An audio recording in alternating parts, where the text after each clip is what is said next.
Cinetalk, back with another video. I'm Strange Wang. He's Nate. Other people, they go see newer movies before we do. That's true. So why review this? They just have time to do reviews. They get paid to do reviews. They get paid to do reviews. We don't. We hope to. So why don't we just include the review for the week with our top 5 for that week? Mm-hmm. And this week we are doing top 5 underrated. Go and check the eye above his head for that video that came out yesterday. And today we are doing a review for the 1962 film Cape Fear. One of my favorite films of all time. The original Cape Fear. The peek a hand at my list, obviously. Because I don't know if it's on yours, because we were doing this before. Sure. But it's one of my favorite films of all time. Uh-huh. Directed by J. Lee Thompson. Right. Starring Robert Mitchum, one of the most underrated actors of all time. Clearly! No debating! Gregory Peck, Yeah. your homeboy. Side note. The reason that we both think this movie is underrated is because A, lot of older movies don't get talked about, and B, the Scorsese remake gets more attention. Like, maybe it's because it's newer, maybe it's because of star power. Yeah. But it is not as good as the original. And personally, I don't even think it's close. It's still a good movie, but this movie is great. Leaps and bounds better. I'm pretty sure this thing has like 100% on Rotten Tomatoes. I think it does. Like, so good. See, what happened was, Robert Mitchum's character gets out of prison. Right. Goes up to Gregory Peck, like, hey, you're going to pay because he threw me in prison. Yeah, he prosecuted him. Yeah. He caught him and prosecuted him. Right. So basically, Robert Mitchum just goes and terrorizes him and his family until enough is enough. Right. And Gregory Peck fights back because he spent the entire time in jail learning law. Mm-hmm. So he knows where he can be in the court system, you know? Yep. And it's a very smart film. The character of Max Cady is one of my favorites. So creepy. He's creepy, but he's charming. Like, he gets women in the movie, but you know he's a rapist and a creep and beats women. And also a murderer. Yeah, I can forgive that one. Wow. But, I think out of all of them, that's like at least one. But, just keep going. he's so charming, you root for him in the movie. No. Well, some people root for him in the movie. Why would you root for him? Because he's charming, the charisma, the swagger. Yo, you're just as much of a sucker as every one of his victims. Yeah, he's a good role model. Stay woke. you're old. So, like a normal, sane person, my favorite character in the movie is Gregory Peck's character. And, like, he's just a good dude. I mean, and he just tries so hard to do everything the way that it's supposed to be done. To be honest, he gives Homeboy a longer leash than I would have. Like, that's, like, I mean, I'm pretty by the books sometimes when it comes to, like, moral things like that. And you better listen, Jack. You start messing with my family, and you don't get a lot of leeway, right? Yeah. But, like, that's just how good of a dude he is. You know, he wants to protect his family, and eventually he does what he needs to do it. And, you know, doesn't, like, he holds off too long, but when the time comes, he doesn't hesitate. His relationship with his daughter, how he, like, is kind of grooming her and, like, you know, tries to, like, make it look like he muddies it legally by, like, getting her to agree to some things, you know? Which just makes it, like, it's just so complex and so good. And the characters are amazing, like Robert Mitchum. That boy's good! He still just does a really good job of playing that, like, idealistic sociopath, which I said a lot about him. But, right?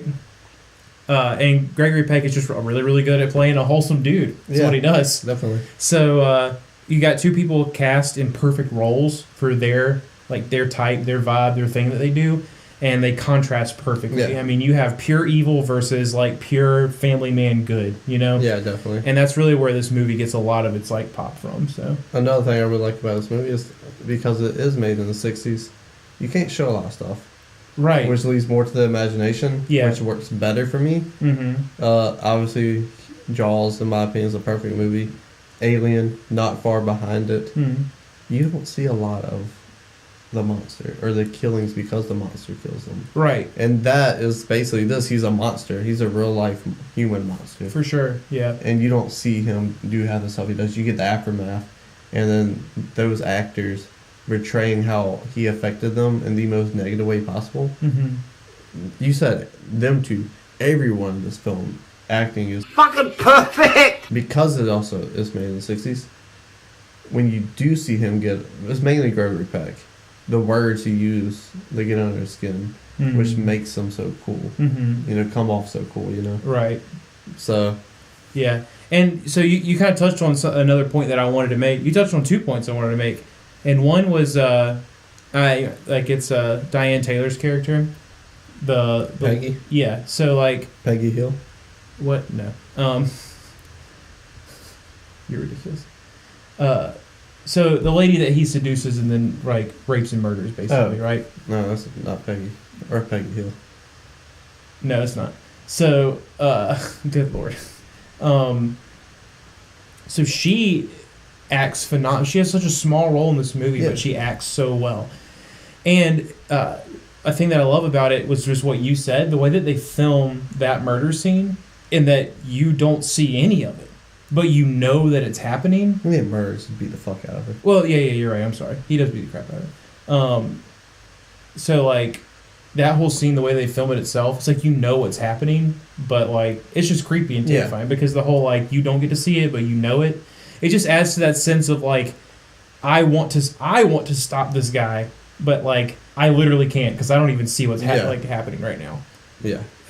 So that's really good, and like her character's really interesting too because if you study like victimology and stuff, they have her character do what most people in that situation do, and that like it's just very, very hard for victims of sexual assault to talk about what happened, especially in court settings, because it is embarrassing and like you had just so many things taken away from you in that aspect and stuff like that. So as much as that shit sucks, they still did a very good job of making that character real and act how a real person does normally act in those situations. So I love the fact that it actually brings some awareness to that because it makes people ask questions like, why she act like that? If that happened to me, I wouldn't have done that, blah, blah, blah.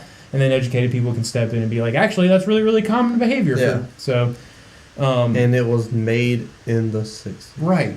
Yeah. Older movies Early are 60s. Older movies are so underrated. They really are. People don't realize how much depth and wit. Yeah, and character development and stuff really, really are in older films. It opens you up to the possibility that other older black and white movies are good. I mean, there are some good black and white movies. And they don't have the stigma of everything's perfect and innocent. Right. They take some risks. They get dirty in these movies. They really do. They're not all Mary Poppins. Yeah, it's true. You're right. That movie sucks. But it's debatable. So let's get down to it. How many wangs do you give the original Cape Fear? 10 out of 10 wangs. 10 out of 10 wangs. I agree. I also give it 10 out of 10 wangs. Oh, I think this is a perfect movie. It is so good. I cannot think of a single complaint about it. Like, it's well shot, well acted, well written. Like, this is a great movie. Perfectly paced. Go watch this movie. It's so good. And, yeah, so good. You can like, comment. It's so good, he's speechless. Subscribe.